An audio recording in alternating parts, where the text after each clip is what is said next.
اگر یہ کہا جائے تو بے جا نہ ہوگا کہ پاکستان میں اردو ڈرامے کی تاریخ پی ٹی وی کے ڈراموں کے بغیر ادھوری ہے، اور پی ٹی وی کے ڈراموں کی تاریخ عظمیٰ گیلانی کے نام اور کام کے بغیر مکمل نہیں ہو سکتی۔ پاکستان ٹیلی ویژن کی تاریخ میں ایسے کئی نام ہیں جن کی بے مثال اداکاری نے انہیں کئی عشرے گزر جانے کے باوجود آج بھی عوام کے ذہنوں میں زندہ رکھا ہوا ہے۔ عظمیٰ گیلانی ان فنکاروں میں سر فہرست ہیں جنہوں نے زندگی میں آنے والے مصائب سے کھل کر جنگ بھی کی اور ساتھ ہی ساتھ بھرپور محنت اور جدوجہد سے شوبز انڈسٹری میں اپنا نام اور مقام بھی پیدا کیا۔ عظمیٰ گیلانی کا تعلق دہلی کے ایک ظالم گھرانے سے ہے، تاہم ان کی پیدائش میرٹھ کی ہے۔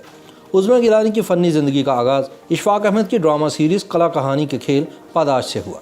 اس کے بعد انہوں نے لاتعداد ڈرامہ سیریز اور انفرادی ڈراموں میں کام کیا، جن میں نشیمن، ایک محبت، 100 افسانے، الف لیلہ، وارث، دہلیز، امرویل، تجھ پہ قربان اور خالی آنکھیں کے نام سر فہرست ہیں۔ عظمیٰ گیلانی کا کہنا ہے کہ وہ بچپن میں بالکل بھی اچھی شکل و صورت کی نہیں دکھتی تھی۔ انہیں نہانے کے بعد بالوں میں تیل لگانا پڑتا تھا اور کس کر 2 چوٹیاں ریبن ڈال کر باندھی جاتی تھیں۔ 6 بہن بھائیوں میں وہ دوسرے نمبر پر تھیں اور تعلیم کا انتظام گھر پر ہی کیا جاتا تھا۔ انہیں پڑھانے کے لیے 2 ماسٹر صاحبان آتے تھے، جن میں سے ایک انگریزی اور دوسرے اردو پڑھاتے تھے۔ عظمیٰ نے بتایا کیونکہ وہ الٹے ہاتھ سے لکھتی تھیں تو والدہ نے کہا کہ ماسٹر صاحب اس سے سیدھا ہاتھ استعمال کروائیں۔ چنانچہ ماسٹر صاحب میری انگلیوں کے درمیان پینسل دبا کر مجھے بڑی دردناک سزا دیتے تھے۔ وہ بتاتی ہیں کہ جب میں صرف 12 سال کی تھی تو والد کا انتقال ہو گیا۔ کیونکہ یہ ایک جوان اور اچانک موت تھی، اس لیے پورا گھرانہ ہل کر رہ گیا۔ 48 سال کی عمر میں جب میرے والد چلے گئے تو چھوٹے چچا کی ذمہ داریوں میں ان 6 بچوں کا اضافہ ہو گیا۔ چچا کے پہلے سے ہی 2 بچے تھے، لیکن جانے انجانے عظمیٰ گیلانی کو اپنے چچا کی حالت پر افسوس ہوتا تھا کہ انہیں 8 بچوں کا بوجھ اٹھانا پڑتا ہے۔ چنانچہ 16 سال کی عمر میں جب عظمیٰ کا رشتہ آیا تو انہوں نے فوراً ہاں کہہ دی، حالانکہ وہ شخص جن سے ان کی شادی ہوئی عمر میں 15 سال بڑا تھا۔ لیکن اس وقت عظمیٰ کی سوچ یہ تھی کہ چچا کے سر سے ایک بوجھ تو کم ہو۔ شادی کے بعد عظمیٰ نے شوہر کی اجازت سے شوبز انڈسٹری میں قدم رکھا اور انہوں نے ہمیشہ انہیں سپورٹ کیا۔ بہت کم لوگ جانتے ہیں کہ عظمیٰ گیلانی نے کینسر جیسے موذی مرض کو بھی بڑی کامیابی سے شکست دی۔ عظمیٰ نے کیمو تھراپی کے دوران اپنے لمبے بالوں کو بوائے کٹ کروایا، لمبا ماڈرن گاؤن خود سلوا کر پہنا اور لال رنگ کی لپسٹک لگا کر سرجری کے لیے تھیٹر گئے۔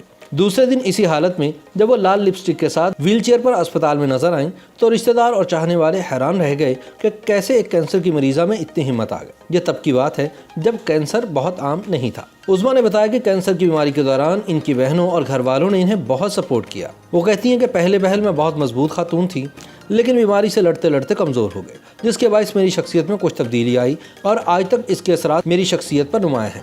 انہوں نے بتایا کہ ان کے شریک حیات میاں عنایت اور ان کی عمر میں بہت زیادہ فرق تھا، لہٰذا دونوں کے مابین محبت سے زیادہ احترام کا رشتہ غالب رہا۔ عظمیٰ گیلانی کا دل اتنا بڑا ہے کہ وہ کبھی بھی قربانی دینے سے نہیں چوک۔ جب پی ٹی وی انہیں بہترین کارکردگی پر ایوارڈ دینے جا رہا تھا تو انہی دنوں اداکارہ طاہرہ نقوی کینسر کے باعث شدید علیل ہو گئے۔ پی ٹی وی کے اعلیٰ حکام کی جانب سے ان سے پوچھا گیا کہ اگر یہ ایوارڈ آپ کی بجائے طاہرہ نقوی کو دے دیا جائے تو کیا آپ برا تو نہیں منائیں گے؟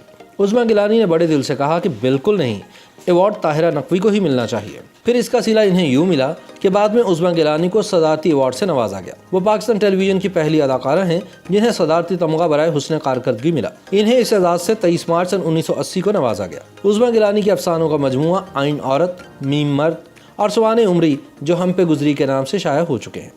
اداکاری سے ریٹائرمنٹ لینے کے بعد عظمیٰ گیلانی ان دنوں اپنے بیٹے کے پاس آسٹریلیا میں مقیم ہیں، لیکن جب کبھی وہ پاکستان آتی ہیں تو ایک آدھ ڈرامے میں اپنی اداکاری کے جوہر ضرور دکھاتی ہیں۔ YouTube پر گوگلی نیوز دیکھنے کے لیے youtube.com کی سرچ بار میں googly news T V type کریں۔ گوگلی نیوز کے پیج پر سرخ رنگ کے سبسکرپشن والے بٹن پر کلک کرنا نہ بھولیے۔ YouTube پیج پر اپلوڈ ہونے والی ویڈیوز سے باخبر رہنے کے لیے بیل آئیکن پر کلک کیجیے۔ آپ کو ہر نئی ویڈیو کے بارے میں نوٹیفیکیشن موصول ہو جائے گا۔